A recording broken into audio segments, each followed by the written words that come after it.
आतंक के मुद्दे पर क्वाड देशों का संयुक्त बयान जारी हुआ है। इसीलिए हम ये कह रहे हैं कि ब्रिक्स में भी ऐसा ही होने वाला है। क्वाड देशों ने पहलगाम आतंकी हमले की निंदा की है, पहलगाम आतंकी हमले की निंदा की और कहा कि हमले को अंजाम देने वालों को सजा मिले।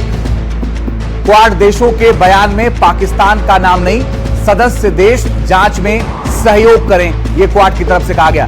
विदेश मंत्रियों की बैठक में संयुक्त बयान जारी हुआ है और एस जयशंकर ने क्वाड की बैठक में साफ साफ कह दिया कि कोई सीज फायर किसी के दबाव में नहीं हुआ था और अगर आतंकी कोई हमला होता है तो हम पूरी तरीके से सक्षम है उसका जवाब देने के लिए, और उन्होंने जवाब दिया भी है।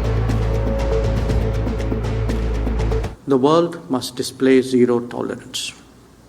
Victims and perpetrators must never be equated. And India has every right to defend its people against terrorism, and we will exercise that right.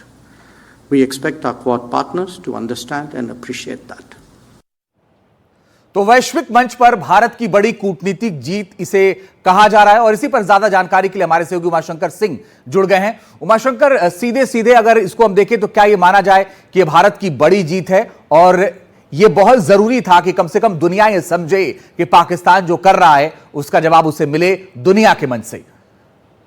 जी बिल्कुल, देखिए, चार देशों का जो ग्रुपिंग है क्वाड काफी अहम है क्योंकि इसमें अमेरिका, भारत, ऑस्ट्रेलिया और जापान जैसे देश जो है इसके सदस्य हैं। और उस मंच पर पहलगाम हमले की न सिर्फ निंदा की गई बल्कि यूएन के सदस्य देशों से इस बात की अपील भी की गई है कि वो जो परपेट्रेटर्स हैं, जो इसके दोषी हैं, उनको पकड़ने में जो है मदद करें।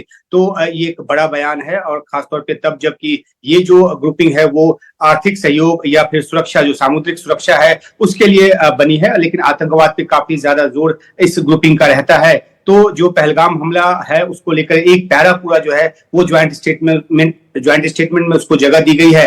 दूसरी अहम बातें भी इसमें की गई है कि किस तरीके से जो साउथ चाइना सी है उसमें जिस तरह की गतिविधियां जो है वो की जाती है उस पर आपत्ति जताई गई है। चीन का नाम इसमें बेशक ना लिया गया हो, लेकिन ये आक्षेप चीन पर ही है। खासतौर पे फिलीपींस जैसे देशों के जहाजों पर जो वाटर कैनन का उसने इस्तेमाल किया, उसकी भी जो निंदा है वो की गई है। तो एक ऐसी ग्रुपिंग जो कि एक क्षेत्रीय सुरक्षा को बढ़ावा देने के लिए और साउथ चाइना सी में अबाध जो आवागमन है उसको सुनिश्चित करने के लिए बनाई गई है, उस मंच से भी पहलगाम हमले की निंदा की गई है और आतंकवादियों को पकड़ने की जो बात है वो वहां से की गई है। बिल्कुल उमाशंकर, आप नजर बना के रखिएगा, आगे लगातार आपसे अपडेट लेते रहेंगे। लेकिन बड़ी बात यह है कि ये भारत की बड़ी कूटनीतिक जीत है।